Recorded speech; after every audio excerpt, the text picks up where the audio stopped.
Mr. Brian, we're back. We're in. It's draft time. I am super excited because I haven't seen Earth Spirit played at this level, and I'm really, really pumped for the kind of things that we get to see What? him do. We saw Words Yeah, of I Base haven't- pick in week 1. Did you? Yeah. Oh, I must have missed it then. You were with me. Oh yeah, no, I remember that now. I remember Oh, that. this guy. All right. This is the first one in a while. We don't see a lot of Earth Spirits. How about that? Okay. We I can certainly buy into see that. more Spectres and buy into that. Invokers than Earth Spirits. Okay. I'm excited about the pick. I'll buy that. Yeah. Don't tell me you haven't seen him, because that's the very first hero we saw drafted in this season. So. That's true. That is true. Now that you mention it, that is true. I have it on YouTube to prove it. Internet does not lie, Brian. Okay. Oh man. Already 0 for 1 tonight. Hey man. Hey, you got it out of the way early, okay? You got it out of the way early. It's fine. It's alright. There we go. So, I see the Spectre there, and it's already giving me haunting, just memories of earlier today. I saw the one. What's the one most unforgivable thing you can do going against the Spectre? Like literally the worst thing you could allow it to happen. I saw a naked Radiance. A naked Radiance. Literally went brown boots, Radiance. No intermediate item, no middle item, just straight Radiance.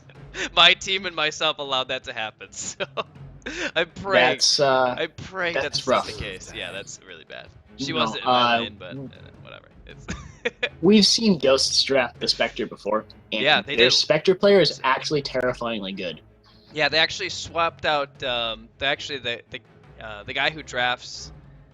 He changed his handle again, but Adreezy is what he typically goes by, and he normally played carry for them, but he actually switched out. I think it was last week when they made the first switch.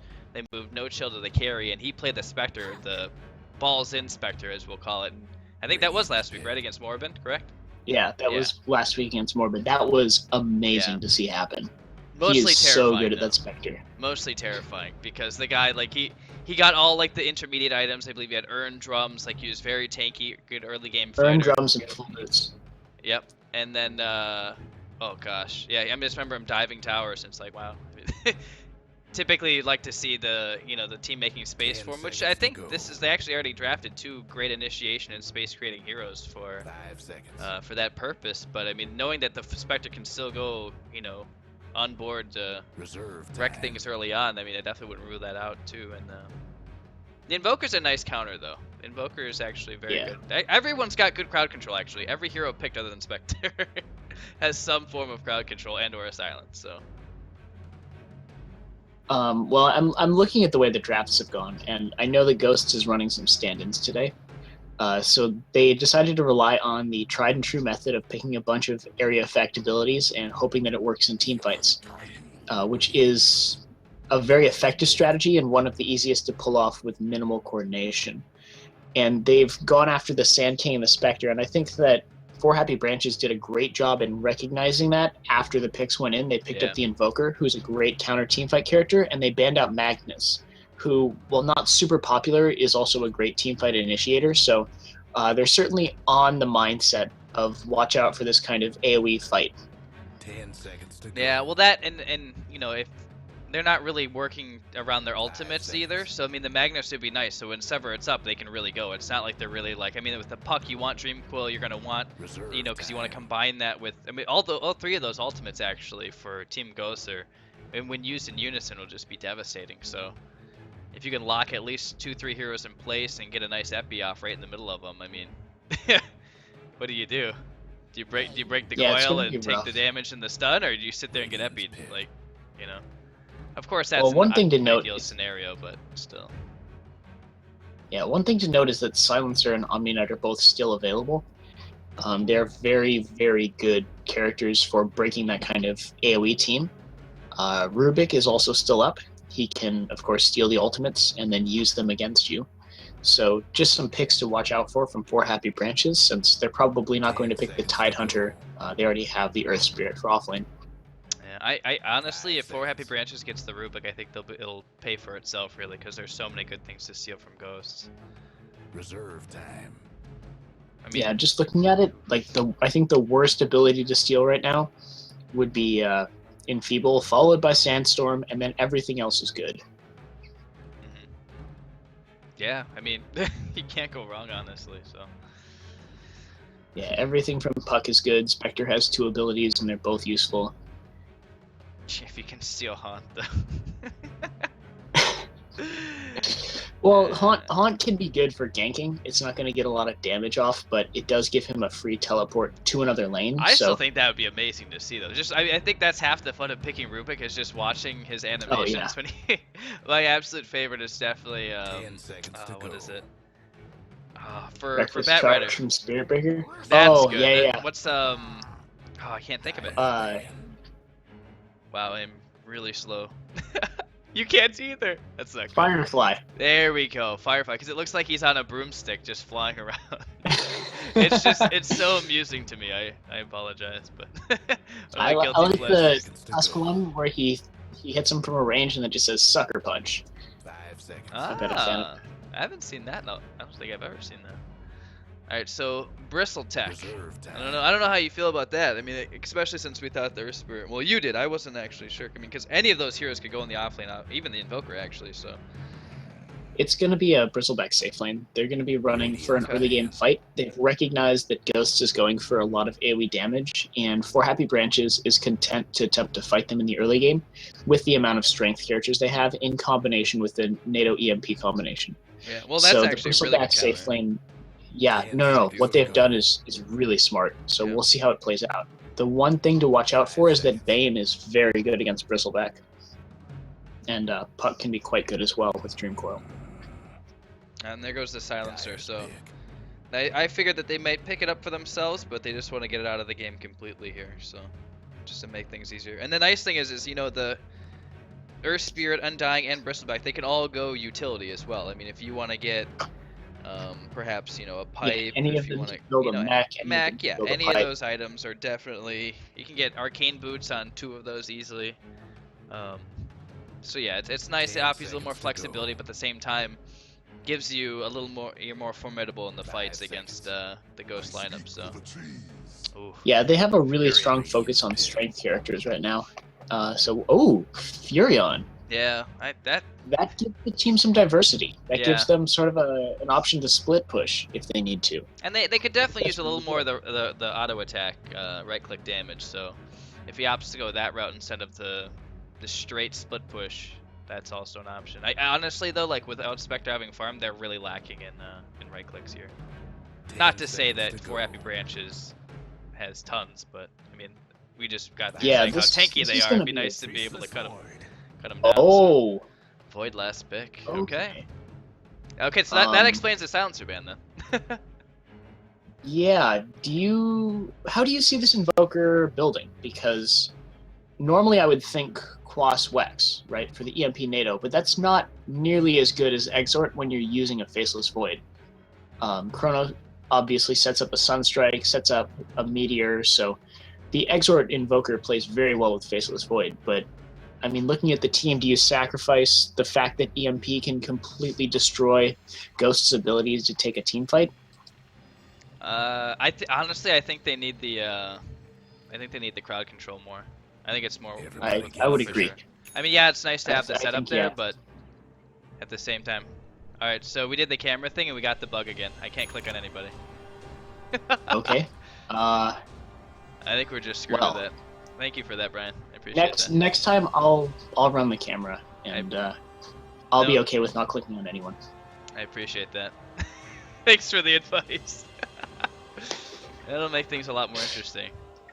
Certainly. Okay, so who did they run mid? I can't look at their builds because. Invoker will be going mid, and Puck will be going mid. Okay. They've pulled tangos on both of those characters. Gotcha. And it looks like they're going to be running aggressive tri-lane with Bristle farming, and the Void will be soloing bottom, likely against... Well, they're running the Bane bottom for now, but it looks like they're running Spectre aggro, so I don't know how they figured this out, but Ghostz has guessed the strategy before it's even begun. Yeah. The Spectre's already down in the bot lane. For sure. That's... wow. This is already not going the way For Happy Branches was hoping. Well, teleport scrolls are 75 gold, man. You can rectify these. That's true. mistakes. Definitely something you can easily make up. Yeah, they don't have to be SOL. There's ways around this. I'm really mad that I listened to you for the cameraman thing though. That really is annoying. I'm already pissed off. Sorry, I'll run the camera next time. Undie. Okay. I mean, I think the dual lanes are a lot safer this time around for sure. And actually, we already have trading blows up here in the jungle. Nature's. I don't know that this is what you want to do. He's got backup Not coming at in here. all. And Well, I think they're expecting. To oh my solo. gosh, yeah, okay. So I didn't know that I thought he already skilled something. So able to secure the first blood here on the Ebola Spirit. I'll be able to run him down, but I don't think you're gonna get a kill off on him, Holmes. Very smart. He went to boots first. He does force the fairy fire. He does force the fairy fire use. Yeah, boots first. He's gonna be a-okay here.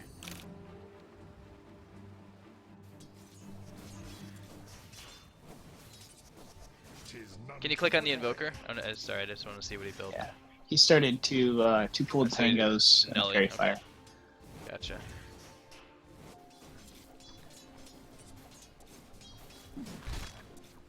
I'm okay with the dual lanes. I'm actually really okay with them. Yeah, especially the way the lanes ended up for Ghosts. They basically ended up with exactly what they wanted, with the Spectre having an easy lane to farm up safely against the Void, and the Furion having the solo against the tri-lane, which is advantageous for him. The other thing they could have been considering is that no matter what Furion's up against, he's going up against a melee. So he's going to have a very safe lane. He's going to come out very far ahead. And the way they play the Spectre doesn't need to have a lot of farm early because he makes up all of his money in team fights. He goes for that fast earn and then drums. So those are both cheap items you can pick up in an off lane even if you're denied. So is this more likely a utility void that we've been seeing, or do they want him for late game deeps? What do you think? Looking at the way they've drafted, I have to think that this Void is going to go semi-utility. I don't think he'll be getting the Blink Dagger, but we will probably see an Ognim Scepter off of him. This might be like the old Mask into Og's build, just so they have some right-click to participate in early chrono kills. It depends on how much they intend on rotating their supports and how much damage they think they can get out of Earth Spirit, Undying, and Bristleback through the chrono. No, right now it's not looking like a whole lot. Laning stage obviously not going as well, and Spectre atop the CS board early on, 11-2 so far, so doing a-okay. Check on mid real quick. Just trading blows. Do we have bottles on these heroes? Puck has finished his, and Invoker is not going for a bottle. He's already gone for the boots. True, yeah, there's no need for might pick one up after getting full phase boots.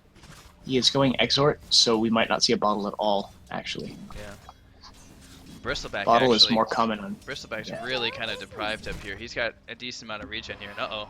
Bane goes down bottom lane. And they're going to try to get two. Yeah, Spectres has to TP out. Right now there's no way for them to stop that, but yeah. Not ideal. That's a great rotation. Yeah. And that's a nice way too. They get the Spectre out of lane completely. She's got to walk back. So actually no, she actually TP's top. So yeah, she's TP top. They've switched the Spectre and the Furion. So they're going to be moving these characters around a lot in order to try and secure farm. Like you said, TPs are only 75 gold, so very easy to be flexible against this kind of cool standings. This kind of aggression. Oh my god, he got out. That Furion got out with very little health. Maybe 30. That was... See, this isn't a great spot for the Spectre either. I mean, going one-on-one versus a Bristleback, like, it's definitely not ideal. Yeah, he's picked up the magic stick, so he'll have a lot more ability to lane, but that's not... Staying and getting XP is a lot different from getting last hits, though, unfortunately. Yeah. And I hear the big thing about the way 4 branches drafted is that there are no really friendly lanes for Ghosts, except for mid. Puck is decent against Invoker. Did he just deny himself? Wow. 5 hit points. And yes, it looks like Earth Spirit Okay. did deny himself. Well done. But 5 hit points on that Furion.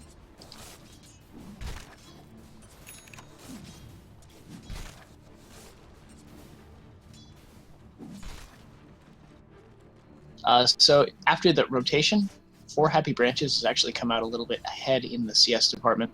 The Void is now leading the chart at 22, Spectre close behind, but Invoker and Bristleback are, well, as I say that, the puck catches up, but things are looking a lot closer than they were just right out of the gate. So definitely the lane change being a positive influence on 4 Happy Branches.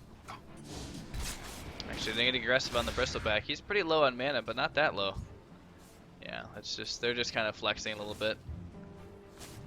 Sand King is actually doing a good job farming. Yeah, Darude's in the jungle. He's doing well. NP this time gets the better, and actually they're gonna get a counter kill too. Tombstone, no one's even bothering to touch it. The Void tries to get a click on it, but oh no, man, they're on the same team. I just pulled a Brian. Damn. That's what that will. That's exactly what I was thinking too. Oh, it's switching to do this now. Brian, they're on the same team. Oh shit. It happens. It definitely happens. Not being able So to Void click, is going not time being able to click on heroes is seriously throwing me so far off my game. It's like unbelievable. I feel just like a ops guy. Just move my camera here. Move my camera here. Can we see what Void's doing here? I just want to see what he's doing. Yeah, he's going max time lock, which means that he will be going for that Morbid Mask first. Yeah, that's. Or I will be very confused. Yeah, he's There's a doing lot of aggression top right just now. fine in CS. Furion's diving.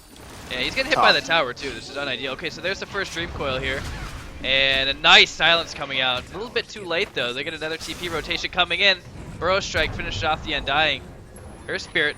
Oh, Sunstrike not gonna land. And Bristleback actually comes back. He has no man. Here goes the Chrono, and they just want to finish him off. Might as well at this point. And he actually gets another kill too. He takes out the Bane as well as the Nature's Prophet.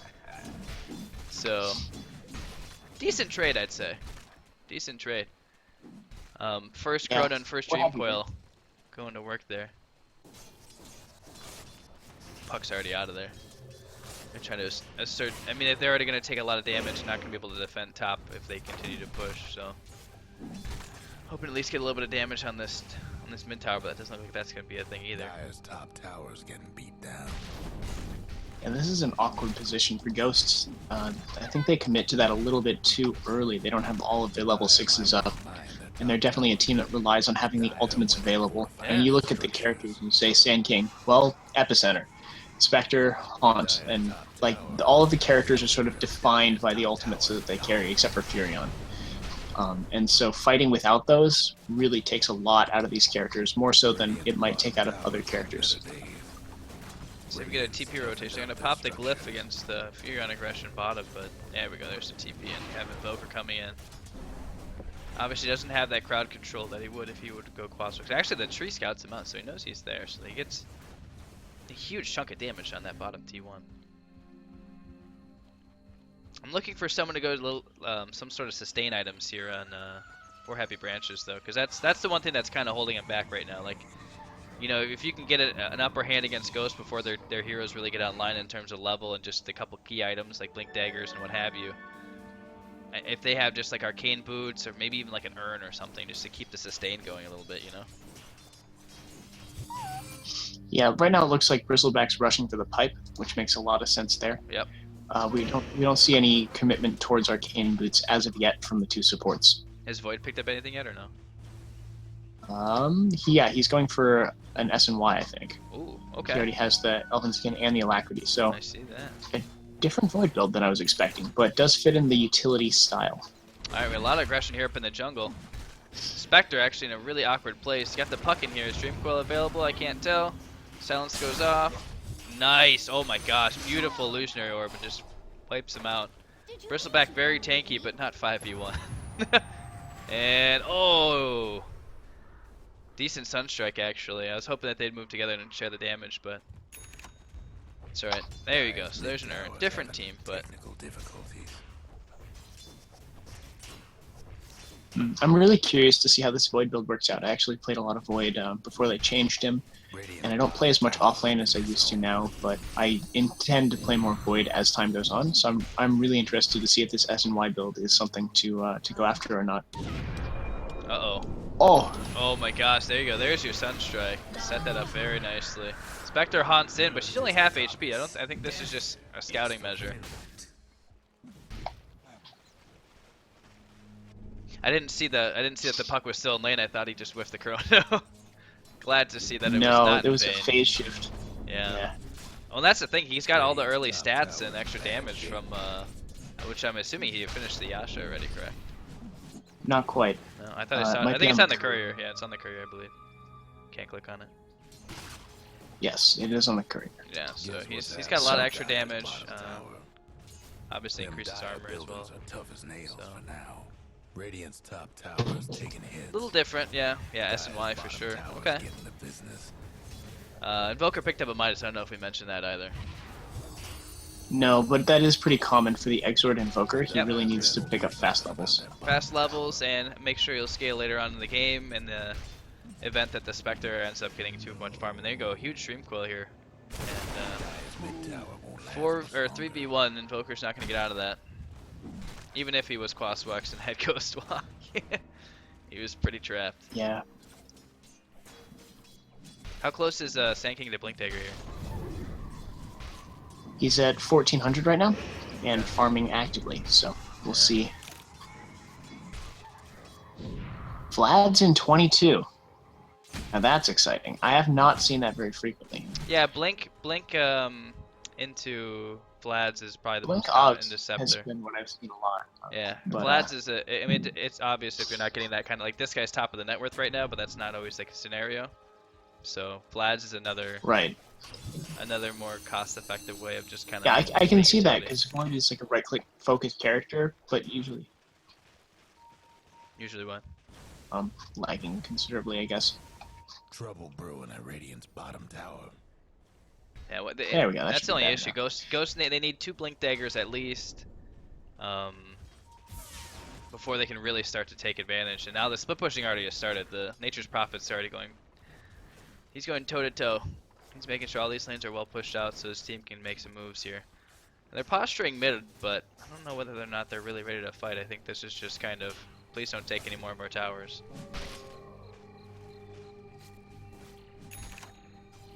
What do we have for item progression as far on the bristleback here? Oh, so he looks like, yeah, he's still going the pipe, so he's still got a little ways to go here. Actually, he's got the headdress and an extra ring. Oh yeah, that's part of the headdress. That will be That's part of the pipe, yeah. Yeah, that pipe will be a huge pickup when he finishes it, but it's going to take him quite some time to get there. Yeah, he was doing fairly well. He was top 3 in the CS board, but unfortunately now he's bottom 4 in net worth. So, kind of a drop off here. Another Dream Coil on 3, absolutely huge. Undying drops the Tombstone, already gone. Spectre's going to use her Hunt to get in there. Void's already gone, no Chrono for this fight. And a grip, perfect. Look at that, just like you were talking about, countering out that Bristleback. Earth Spirit's doing a ton of damage with Magnetism right now, though. Puck goes in for one more silence. Oh my gosh! Triple kill. He might go down, though, yeah. Wow, 4 for 1. Unbelievable, and there's his Blink Dagger. There you go. Screw farming creeps, so you can farm heroes. Huge fight. So they really were just waiting for everything to get online, and they got superior positioning here. So meanwhile, Yeah, you can really see the strength of those characters when they stack the ults. Yeah, and that's what we were talking about too, and that's what they really were waiting for. So Blink Dagger's online, and Nature's took a T1 top as well, and pushed into T2. So puck. For my time.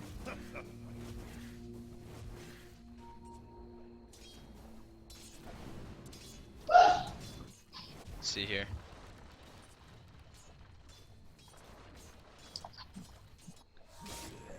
Spectre, how's Spectre doing, Brian? Looking at the drums right now, Spectre, What was that recipe? of course, as we said earlier, That's the recipe, okay. the recipes for drums. Gotcha. Earlier, we were talking about how the Spectre likes to go full boots Mhm. and urn and drums. So this is consistent with what we've seen in previous games.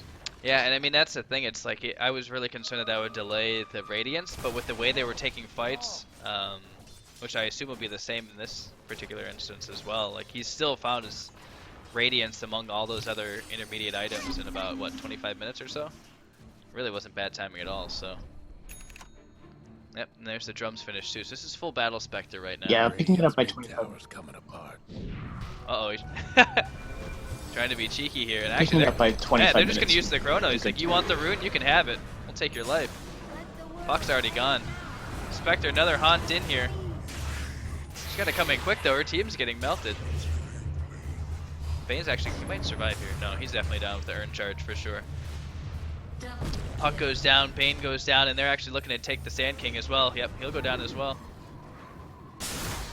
Oh, wow, really coy play. Very heads up. Actually uses Sandstorm to buy just enough time so he can Burrow Strike out and then hit up his Blink Dagger, so. Meanwhile, Undying overstaying his welcome just a little bit here. They really want that kill. The Urn's not going to take him out. Oh, just the last tick. Beautiful. Guess what's happening So, to Dyer's they get a bottom counter kill, but they tower lost so has much in that completed. engagement. The Puck going down that early just makes it so they're incapable of fighting, really.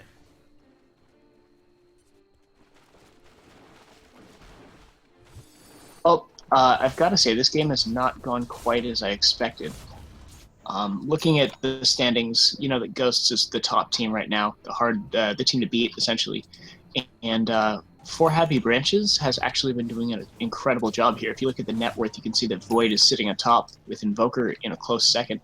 And Spectre and Furion are both a little ways behind there. So For Happy Branches definitely coming out of this 16-minute mark as the stronger team. Yeah, and Void has his S and Y done already, too. And he's going to go aggressive here. He's going under tower. Time dilation is going to be really nice. And, oh, Sunstrike not able to connect, but that would have taken him out anyway. But I mean, all those early stats on the Void, I mean, he can do work. So, I mean, you have the Battle Spectre on one side, but you have a Void who's equally ready to combat, so. Looks like we're gearing up for another big team fight here.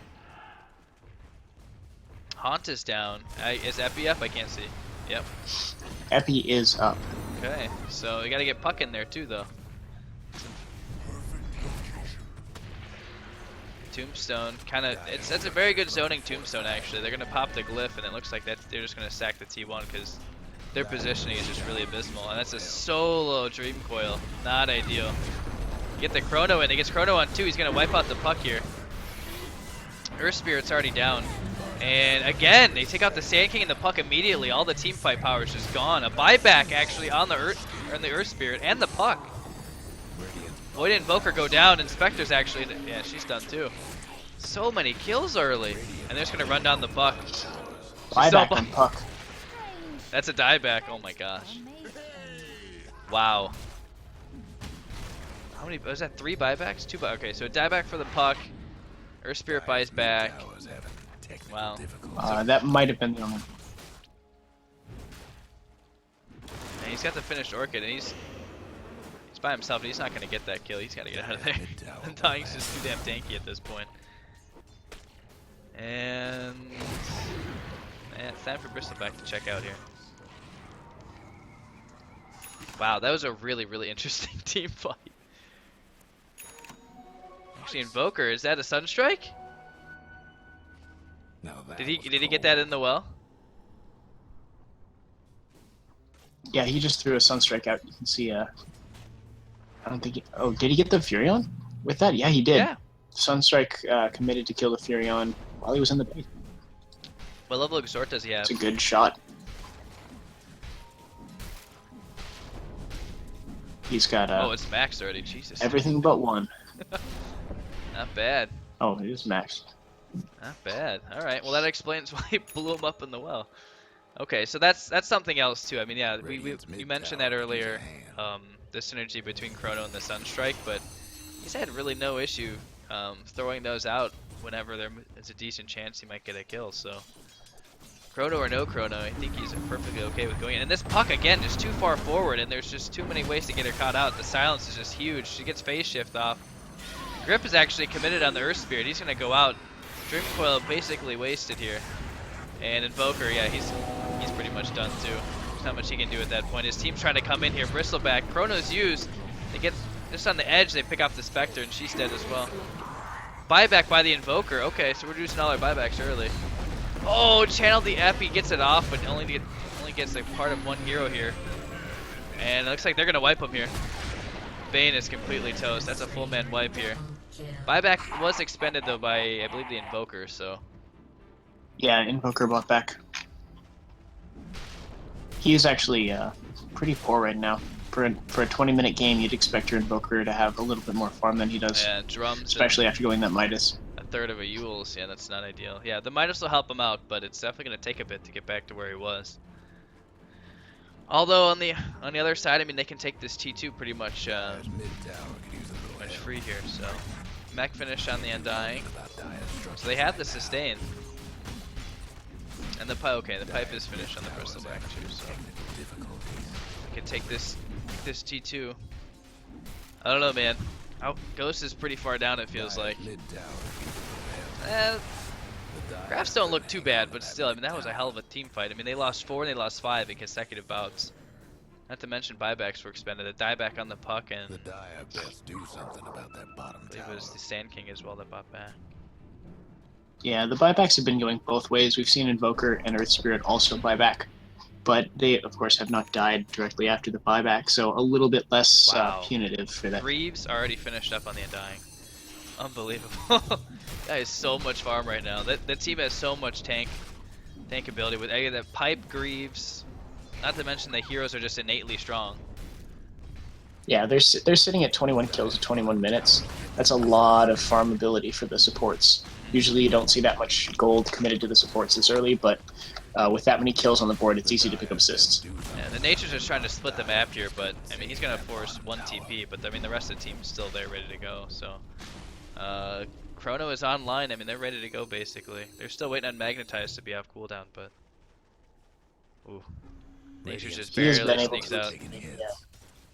on the fucking skin of his teeth a couple times. He has been cutting it close. Well, there's not much he can do at this juncture because his team really can't support his what the hero wants to do. Like he wants to split push, but I mean, Happy Branches is pretty okay with letting him do that because they're not really losing anything. They're winning the team fights. He has to TP in, and there's not much he offers really other than the Orchid. So Yeah, one thing of concern is that the Furion, as you said, did go Orchid first, so he doesn't have that escape item that you normally see, either the Shadow no, Blade. and now this actually might be his demise here. They have Sunstrike just in case, but no, they're not even gonna need it. Void has the kill unlock all by himself here. He has 2 other heroes helping him out from his team, but not necessary here. Diffusive One Blade thing fish to on the note is Spectre. that Spectre's gone to Fusel, so no fast Radiance. Yeah, this is pure early fighting build, so somewhat reminiscent of what we saw last game, but I mean the rest of the team was just stomping, so it's a little bit different scenarios here. And we gotta get some ultimates out here.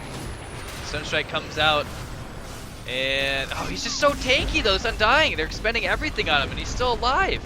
Chrono goes in, and he's trying to figure out who to take out. Here we go. All right, so absolutely horrible team fight, man. Like we talked about, there's just so much sustain.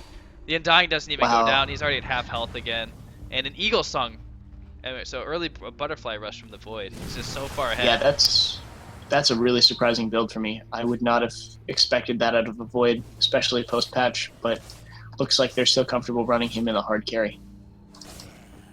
Yeah, I mean, well, he's so far ahead right now. I mean, he's almost a full 2,000 ahead of the Spectre, who has quite a bit of farm.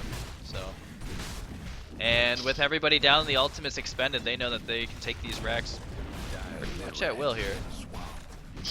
Yeah, I don't know how much longer Ghostz will end up staying in this game, because this is pretty much down to 15 health. Wow, unbelievable. I thought the Urn Charge might take him out, but yeah, he was...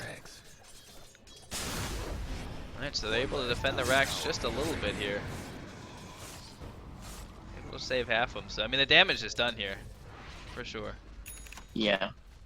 One lane of racks down, and this Ghostz team is not really a team that wants to be playing from down a racks, especially with Spectre not having that Radiance up yet. Yes, they have a lot of characters that can get to the fight no matter where it is, in Furion and in Spectre, but that's not the way you want to be setting this up. You want to have both of those characters on opposite sides of the map and be able to flex all the way across the map, as opposed to having to commit their time mid and have less pressure.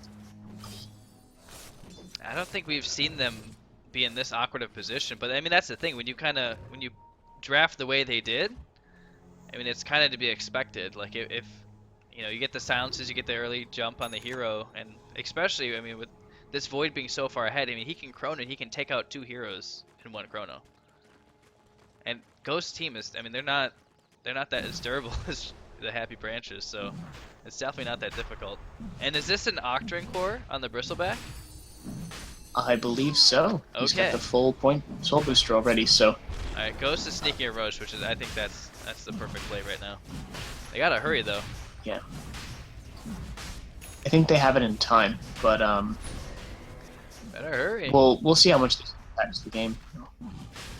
Uh-oh. Because Invoker's not there, Yeah. and Void's all the way across the map, so they're Their not going to ultimates contest are with ready two though. support. Their ultimates are okay, so they're just gonna do a nice, they get the Aegis and they're out. Goes on the puck actually, that's interesting.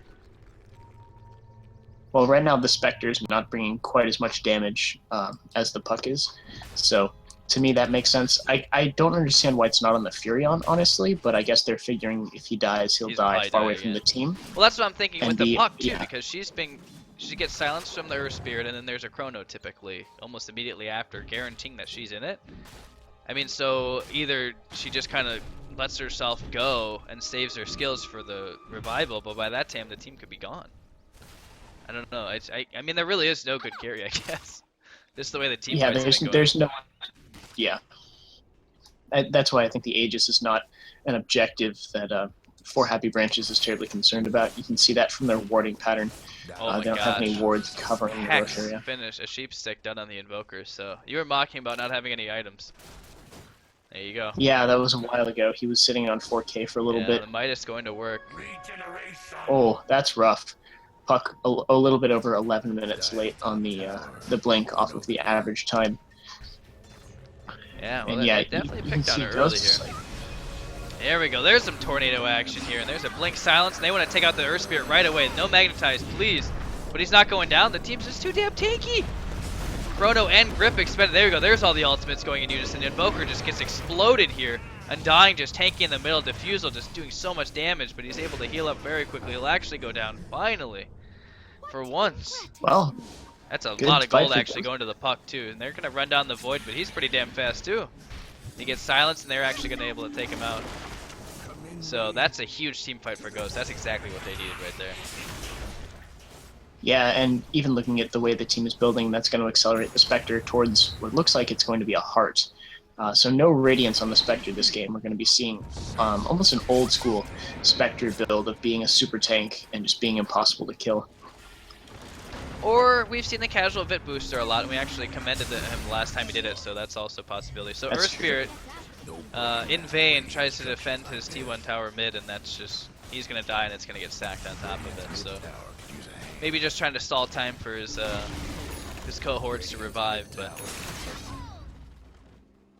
Well, that's interesting. Sand King is going for the Ether Lens. Get just a little probably bit more in lieu of direction on the, or in lieu of distance on the the Bro Strike. Scepter. Yeah, but looking at the way the game was going, he needed something that would be an intermediate item to sort of help out the team, because farming for the Scepter at this rate, it's going to take him, Yep. another 28 minutes. That's definitely it's a nice, cheap, and pretty much the same effectiveness as the, at least as far as the Burrow Strike's concerned, as for the egg. So not a terrible backup pick. So makes sense. Looks like Undying has gone after the Vlads, so that'll be supporting both Void and Bristleback in terms of their right-click damage. He's not that far the net worth, but he has all the key items that they need at this point in the game. And see, the thing is that I was kind of worried. It's like, Ghost can't fight when their ults are down, but I mean, by the time everyone revives on Happy Branches, they're ready to go again. So Yeah, the sort of the period of short respawns is coming to an end with both of these teams reaching the 30-minute mark. So it's going to be a lot more accessible for them to take these team fights. They've already kind of gotten over the hump that a lot of AoE teams face in the first 20 or so minutes, where they're kind of vulnerable to good rotations, good pickoffs, and to repeat team fights. But they have to be careful of the time when BKBs start coming online, and when their ultimates start being less and less effective against more and more magic immune targets. here's a good stat for you. Egg Scepter 11 games 8-3, Lens 5 games 3-2. Great stat. Yeah, looks like Sand King is just a strong pick in the current metagame. All right, so Necro 3 on the Nature's Prophet. Butterfly finished on the Void. What else? I know that with the Bristleback, he got a Octarine Core. So everyone's getting their items. Core. Yeah, they're working on their next set of items. So I think this is the time when both teams are at their strongest. So they're probably. I mean, there's a smoke going in the dire jungle here. Happy Branches wants to make something happen. Actually, no, this smoke will run out long before they're able to find somebody. I was curious as if Bane was gonna go throw a ward out, but no, he'll be just fine. Well, they'll get a tower for their efforts, it looks like, as Ghostz is pretty dispersed throughout the map, so. Interesting to see the Bane go after the Glimmer Cape this game, given that they know that Undying is carrying dust for the Sand King. Not only that, but I think Aether Lens would just be better, because a lot of these fights are being kind of brought together with the Fiend script, you know. You see that you see the Chrono, and then you just immediately go in him, or you use it on the Bristleback, just to kind of negate him, as you mentioned in the draft. Well, everyone's ready to go here. Someone needs to go in though. Void wants the Chrono. Great Nightmare, but the Nightmare. You're gonna lose your T3, Glyph or no Glyph. You get the Enfeeble off on him too, so that'll help out a lot too. There we go. Spectre's in. Got the Epicenter channeling. Oh my gosh, hits 3 of them. That's a huge Chrono though. They're gonna wipe out both the Puck and the Bane immediately here. Oh, that Earth Spirit's just doing so much damage. Magnetize, too good, and Void's just cleaning up everything else. They lose 1 to 4. Spectre buys back. Yeah, Spectre buys back to try to solve for time, but there's nothing she can do. Yeah, she has the relic now, so that was a casual. That was a casual Vit booster. Right, Radiance will be coming eventually if this game is drawn out any longer, but I don't think Happy Branches are in the mood for that, and they take out the Sand King. So unless Spectre wants to die back here, she's just gonna throw out some Q spam here. No, I think we're gonna see the GG here in just a moment. By the Sand one King, thing to note. He's got nothing but a stun left, so they commit for the die, but yeah, that's GG then. A valiant effort. That Earth Spirit just does so much work though. So much work. Bane's actually able to finish off the Bristleback, but yeah, they're just stalling for time here. This is just the death throws, yeah. Yep. We got 2 racks. Now what? Okay, Bashlord. Bashlord comes in, wipes out the Puck. Yeah, I think they're just kind of stalling and possibly getting ready for the second game. So we weren't too sure how this match would go, as we mentioned the teams quite a disparity as far as their rankings, but I mean it's just a number, right? Just like football. Any given day, man. Any given Sunday. Yep, for sure. So Scotty, I think the Void's just trying to mess with you at this point. It's like let's get the possible. Let's just get the most ridiculous items here and just see what happens. I'm okay with it. It's nice to see I don't know if the Scotty would be a standard build, but the S&Y into Butterfly, I don't. It's not necessarily a build that I would do, especially the Butterfly second. But I can definitely understand why he's going for those items and why it's super popular. Mostly because why not? He has 4K more than the highest net worth hero on Ghostz.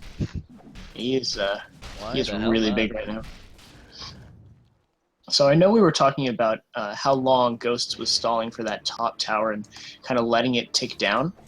And I was playing with one of my friends who's in this MMR bracket maybe 2 or 3 months ago, and he always, wow. I could believe it. Yeah, I could believe it. But he was talking about engaging and stuff, and he said that you should always try to counter-engage on a team when the tower's very low, because they're going to be greedy. They're going to want to stay in on the tower to get the last hit, as opposed to giving it up for the deny, so you can get them to be grouped up. So that might be why Ghostz waited quite so long to go in until the tower was almost dead, and then engaged when the heroes were sort of at their least focused, expecting an engage. Well, I mean, you can make the argument both ways. I mean, because you know, if you're kind of not too, if you're on the aggression trying to take a tower and you're not too sure whether or not you really want to go in on it, I mean, you could see if someone wants to go for the deny, or if there's someone ignorant enough to go in and try to defend the tower when it's completely in vain. I mean, for pubs, I mean, it Right, happens all the definitely. time. I mean, just having the general game sense, it takes a few years to develop. Just knowing that, hey, like we can't fight right now, or hey, we have to let this tower go. Use the glyph, whatever. We need to buy some time here so we can get some items online, maybe levels as well.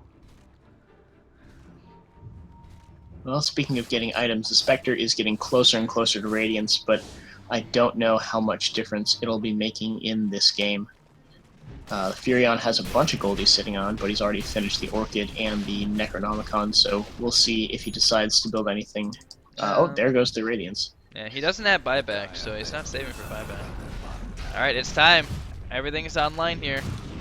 They popped the pipe, and there's that hurts. Oh, right on her. She got the miss chance though. Nice stun too. Aether Lens going to work. Pops the ult, but just at the last second. But all the illusions are so weak, and she's already done. No buyback online. Bane goes down as well. You can assume a tap out would be here, as Megas are. Well, Furion's pushing the base actually. Oh, he's going. Oh my gosh! All right. So this was the cheese. This was the plan. But obviously he's not gonna be able to outpush an entire team. So they're extending the game, which is like they're still in this There's if they the can hold on buyback. this, and they have buybacks. there's the epicenter. Oh, Gets it on good 2. happy. They gotta take out the void though. The void's just too damn strong. Oh wow! What a fantastic soul rip here, keeping him completely. He's half health still, and he's going in, and he's okay. There's a dieback there. Yeah. Yeah, just too many stats at this point. Yeah, there's just too fast, too damn strong, and just for fun, Undying. He has a lot of farm, but he decides to go get a scepter too, just to make sure he can scale for the next 5 minutes. If it goes that far. He literally goes into the Sand King's base, buys a dust, reveal him. Spectre's back up. They're just padding their stats now, Brian. I could believe it. They're playing fantasy. They've drafted themselves. There you go. Well, one of the biggest changes that I've seen in that last patch is the Undying Og's change, because 10 strength is a lot of strength. I don't know if you realize how little strength a lot of intelligence characters carry with them into the late game, but imagine taking all of the tankiness of your Ogs and then it's not there. And then do that 2 or 3 times over the course of a team fight. That Ogden Scepter is vastly, vastly underappreciated, I think. Yeah, I've seen it built in pro games, and I've done it, I think, once, and it's not only is it the 10 strength, but it's the 4-second cooldown too. Being able to spam that out, 4 or 5 times in a smaller engagement is just absolutely insane. But is this a draft loss? Is this execution? I mean, this is a team that we really kind of saw just running rampant through the rest of the regular season and into the playoffs. What happened? I think this was execution. Watching them try to dive that top tower before they had all of their ultimates up was really the mistake that I would point to that led to their eventual demise when the Furion TP'd in behind the tier 1 tower. They took a lot of hits. They overcommitted a little bit there, and if they had just waited a couple more minutes, they would have had all their 6s up. Then they could have started taking those team fights that we've seen them win in this game, even with all the ultimates available, layering all the AoE damage and trying to win the game that way. But instead they got a little bit over anxious. I think they underestimated 4 Happy Branches a little bit in this game, and 4 Happy Branches definitely showed us today that they're not a team to be taken lightly. They went toe-to-toe with one of the best teams in the league right now, so I'm really looking forward to the next game, the next draft, and see how all of that plays out. For sure. I agree. All right, man. That was game 1, and we're going to take a quick break here, and we'll get into game 2.